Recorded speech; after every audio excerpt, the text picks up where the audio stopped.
जब आप तैयार हों तो बता दें।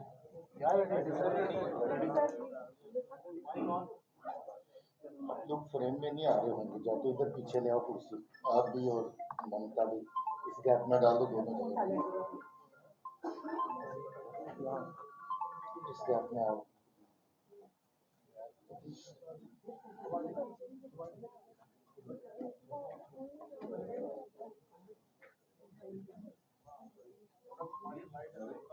सेंटर में एक इस गैप में आ दो, इस गैप और डीएसपी वगैरह ऑफिसर पीछे खड़े हो सकते हैं, जो आपकी टीम के अगर चाहें तो खड़े हो सकते हैं, जो आपकी कोर टीम है। They will feel happy that they can stand behind. और आपको मुंडी आगे करके रखनी है, should make an effort that the SPSP should be seen. ममता दिख रही है?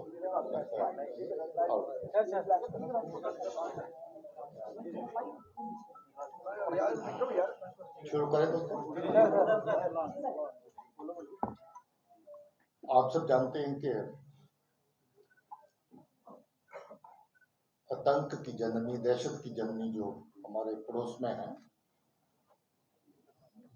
जो दुनिया भर में बदनाम है अपने सरजमीन से दहशतगर्दी चलाने और दहशतगर्द पैदा करने के लिए, अलग अलग तरह की तंजीमों को लंबे अरसे तक पालने के लिए और आम जनता, बेगुनाह लोगों का दहशतगर्दी की कार्रवाइयों के जरिए से खून बहाने के लिए इस बदनामी के दाग उनके चेहरे पे इतने लग चुके हैं कि अब वो छुपाए भी नहीं सकते, और पूरे मुल्क में, पूरी दुनिया में ये बदनामी के दाग जगह जगह चर्चा में आ रहे हैं। इसी तरह की इनकी वहशियाना, बुज़दिलाना, कायराना दहशतगर्दी की हरकतें जम्मू कश्मीर में बड़े लंबे अरसे से चल रही हैं। यहाँ पर बेगुनाह लोगों को अपने कार्रवाई का निशाना बनाया जाता है, और जहाँ का जो आपसी भाईचारा है लोगों का across the regions, across the religions, across the communities, उसको किसी न किसी सूरत में धक्का पहुंचाने की, ठेस पहुंचाने की कोशिश की जाती है। इसी नीयत से, इसी गर्ज से पिछले कुछ अरसे से जम्मू प्रोविंस के एरिया में कुछ कार्रवाइयां दहशतगर्दी की अंजाम दी गई, जो बिल्कुल कम्युनल लाइंस पे हैं, सेक्टेरियन लाइंस पे हैं, और साथ ही साथ ये भी मकसद रखती हैं कि जम्मू में दम तोड़ चुकी जो दहशतगर्दी है उसको फिर से किसी तरीके से रिवाइव किया जाए, उसको फिर से जिंदा किया जाए। कल डीआईजी राजौरी पुंछ रेंज ने, जो वहां की पुलिस की एक बड़ी कामयाबी रही, जो आईडीज वहां पर जगह जगह पर लगाने का इनका मंसूबा था, उसको नाकाम किया गया। उसमें 3 लोगों की टुकड़ी जो पार बैठे दहशतगर्दी के आका, उनके इशारों पर राजौरी के एरिया को और कुछ जगहों पे आईडीज लगा के निशाना बनाना चाहती थी। डांगरी के इंसिडेंट के बाद वो पूरे का पूरा ग्रोह पकड़ा गया। उसके बारे में तफसील, डिटेल कल आप लोगों को मिल चुकी है। आज हम जम्मू के नरवाल में जो 2 आईडी ब्लास्ट 21 जनवरी को हुए थे, उसकी डिटेल आपके साथ साझा करने के लिए आए हैं। मैं सबसे पहले जम्मू पुलिस को, एसएसपी जम्मू, उनकी टीम को,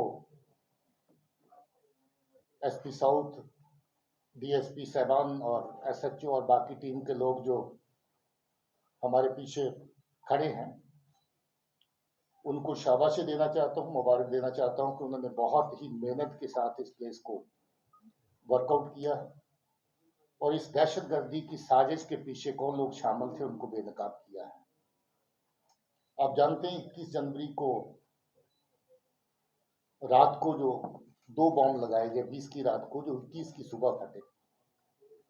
रात को 7:30 बजे के आसपास पहला और फिर उसके बाद दूसरा, और दोनों आईडीज के बीच में 20 मिनट का वक्फा इस तरीके से रखा गया कि जब पुलिस के लोग, सिक्योरिटी फोर्सेस के लोग वहां पर इमीडिएटली रश करते हैं, पहुंचते हैं, तो उनका बड़े से बड़ा नुकसान किया जा सके।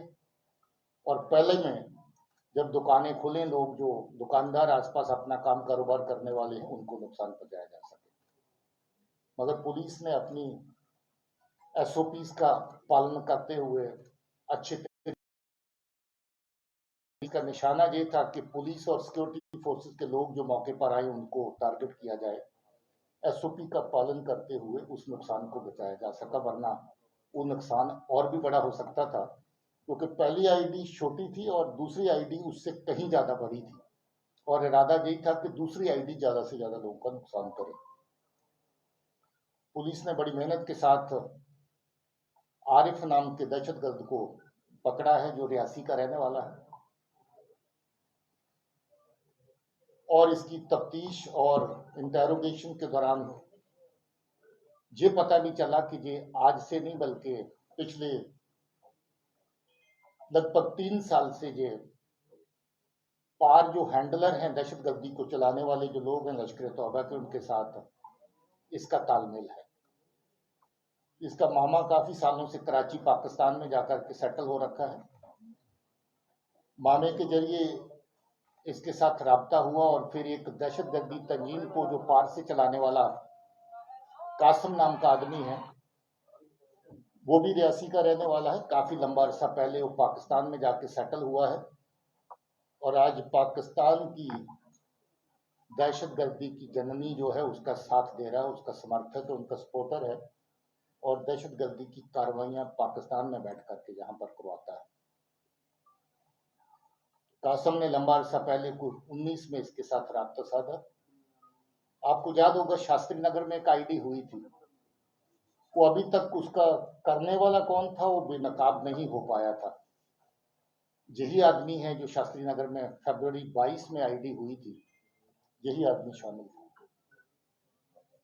आपको ये भी याद होगा कि कटरा में जो बस में आग लगी ब्लास्ट के बाद, उसमें बहुत सी चीजें पुलिस वर्कआउट कर पाई थी, मगर उसकी एक तार अभी तक जुड़ नहीं रही थी, एक कड़ी अभी तक जुड़ नहीं रही थी कि वो आईडी फिट किसने करी बस के अंदर। इसने माना है कि वो आईडी इसी ने फिट करी थी, एक नहीं बल्कि 2 आईडी लगाई थी ताकि लोगों का ज्यादा से ज्यादा नुकसान हो सके। और आईडी लगाने की जगह भी वो ढूंढी थी जो पेट्रोल टैंक को ही बारूद की तरह इस्तेमाल कर सके, और इसने आईडी बस के अंदर जाकर के सीट नंबर 3 के नीचे जहां पेट्रोल पंप पड़ता है उसके बिल्कुल ऊपर फिट करी थी, थैले के अंदर डाल के, और 2 आईडीज एक साथ फिट करी थी। बात यही खत्म नहीं होती, एक आईडी और अभी इसके पास मौजूद थी, और उस आईडी का फोटो, और हो सकता है कि थोड़ी देर तक वो सही आईडी भी आपके साथ बाहर शेयर कर दी जाए।